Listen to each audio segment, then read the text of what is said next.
শীতের সকালে হোক বা বিকালে এরকম দুধে ভেজানো পিঠা খাওয়ার মজাই আলাদা। আসসালামু আলাইকুম প্রিয় দর্শক, আজকে তৈরি করে দেখাবো একদমই ভিন্ন স্বাদে আর নতুন একটা পিঠার রেসিপি। আজকে তৈরি করে দেখাবো বাতাসা পিঠা। এই পিঠাটা দেখতে একদম বাতাসার মতো, এই কারণে নাম দেওয়া হয়েছে বাতাসা পিঠা। কম সময়ে অনেকগুলো পিঠা তৈরি করে নেওয়া যায়, একদমই সহজ। আশা করি আপনাদের ভালো লাগবে। আর ভিডিও ভালো লাগলে লাইক, কমেন্ট এবং শেয়ার করবেন। আর সেই সাথে সাবস্ক্রাইব করে রাখবেন আমার চ্যানেলটি এরকম নতুন নতুন আরও রেসিপি দেখতে। তো চলে যাচ্ছি মূল প্রস্তুত প্রণালীতে। প্রথমেই নিয়েছি হাফ কাপ চালের গুঁড়া। আমি এখানে শুকনো চালের গুঁড়া ব্যবহার করেছি, আপনারা চাইলে কিন্তু এখানে ভেজা চালের গুঁড়াও ব্যবহার করতে পারেন। তো এরপর আমি এখানে 1/4 চা চামচ লবণ দিয়ে দিলাম, আর একদমই সামান্য পরিমাণে দিয়েছি বেকিং পাউডার। তো বেকিং পাউডারটা দিলে কিন্তু পিঠাটা নরম থাকবে ঠান্ডা হয়ে যাওয়ার পরেও। তো এরপর আমি এখানে একদম ফুটন্ত গরম পানি দিয়ে একটা ব্যাটার তৈরি করে নিব। একদম ঘন একটা ব্যাটার তৈরি করে নিতে হবে। বেকিং পাউডার না দিলে যে পিঠা হবে না এমন না, বেকিং পাউডার যদি না থাকে তাহলে স্কিপ করে যাবেন। খেয়াল করেছেন হয়তো আমি এখানে পানি অল্প অল্প করে দিয়ে মিশিয়ে নিচ্ছি, একবারে কিন্তু দিচ্ছি না। একবারে দিলে দেখা যাবে ব্যাটারটা বেশি পাতলা হয়ে যাবে। ঘনত্বটা আমি একটু পরে আপনাদের দেখিয়ে দিব।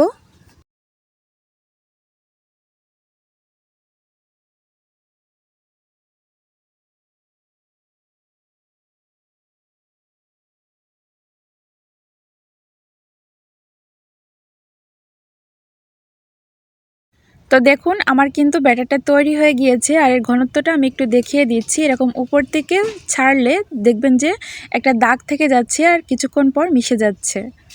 আশা করি বুঝতে পেরেছেন। তো পিঠা আমি তৈরি করে নিব, এজন্য কড়াইতে সামান্য পরিমাণ তেল দিয়ে আমি একটু ব্রাশ করে নিচ্ছি। অবশ্যই একটু তেল ব্রাশ করে নিতে হবে, তাহলে কিন্তু পিঠাটা খুব সহজেই উঠে চলে আসবে। কড়াইটা কিন্তু বেশি গরম করা যাবে না, একদম হালকা গরম অবস্থায় এখানে ব্যাটারটা দিয়ে দিতে হবে। আর আমি একটা চামচ মেপে দিচ্ছি, এতে করে সবগুলো পিঠা একই রকম হবে। তো পিঠাগুলো দেওয়া হয়ে গেলে আমি ঢাকা দিয়ে দিব, এতে করে পিঠাগুলো খুব দ্রুত সিদ্ধ হয়ে যাবে। তো দেখুন পিঠাগুলো আমার হয়ে গিয়েছে, এখন আমি এটা উঠিয়ে নিচ্ছি। পিঠা ওঠানো হয়ে গেলে আমি আবারও সেমভাবে কড়াইটা তেল দিয়ে ব্রাশ করে নিব, এবং প্রতিবার এরকম পিঠা দেওয়ার আগে এভাবে একটু ব্রাশ করে নেবেন, দেখবেন যে খুব সহজেই উঠে এসেছে। তো আমি আরও একবার পিঠাগুলো বানিয়ে দেখাচ্ছি। পিঠাগুলো বানানো কিন্তু একদমই ইজি, যে কেউ সহজেই তৈরি করে নিতে পারবেন।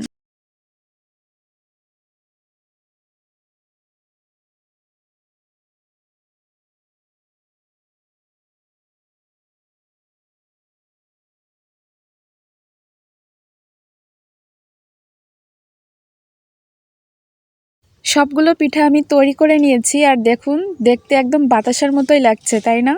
তো একটা পিঠা আমি আপনাদের দেখাচ্ছি, দেখুন কতটা নরম হয়েছে।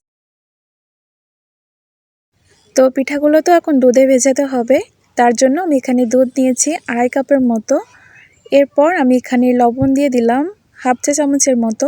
আর আমি এখানে যে দুধটা নিয়েছি এখানে কিন্তু কোনো প্রকার পানি মেশানো নেই। তো পানি না মেশালে কিন্তু পিঠাটা খেতে বেশি ভালো লাগবে। এরপর আমি সুঘ্রাণের জন্য এখানে 2টা মুখ ফাটানো এলাচ দিয়ে দিলাম, আর চিনি দিয়ে দিলাম 1/2 কাপের মতো। মিষ্টিটা আপনাদের স্বাদ অনুযায়ী দিবেন। তো এরপর আমি ঢাকা দিয়ে দুটো বলক আসা পর্যন্ত অপেক্ষা করব। পিঠাটা আমি চিনি দিয়ে তৈরি করব, আপনারা চাইলে কিন্তু গুড় দিয়েও তৈরি করতে পারেন। তো দুধে বলক চলে এসেছে, এরপরও কিন্তু আমি 5 থেকে 7 মিনিট জাল করে নিব।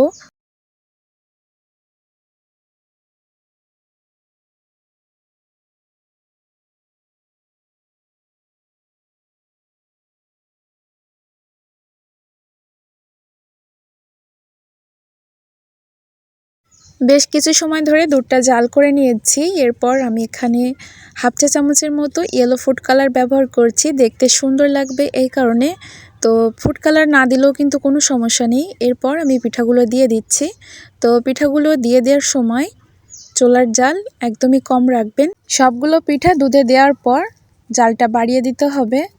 আর এই পিঠাটা কিন্তু বেশি সময় ধরে রান্না করার কোনো প্রয়োজন নেই, 4 থেকে 5 মিনিট রান্না করলেই পিঠাটা তৈরি হয়ে যাবে।